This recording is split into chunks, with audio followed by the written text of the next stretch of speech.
भगवान की भक्ति जो दिल में नहीं, माथे चंदन लगाने से क्या फायदा। मुझको भगवान की भक्ति जो दिल में नहीं है, जो दिल में नहीं, माथे चंदन लगाने से क्या फायदा, क्या फायदा। मूर्ख भगवान की भक्ति जो दिल में नहीं, माथे चंदन लगाने से क्या फायदा।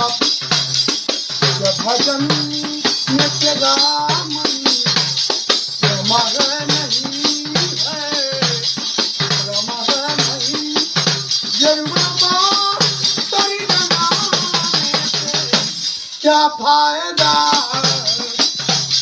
क्या फायदा।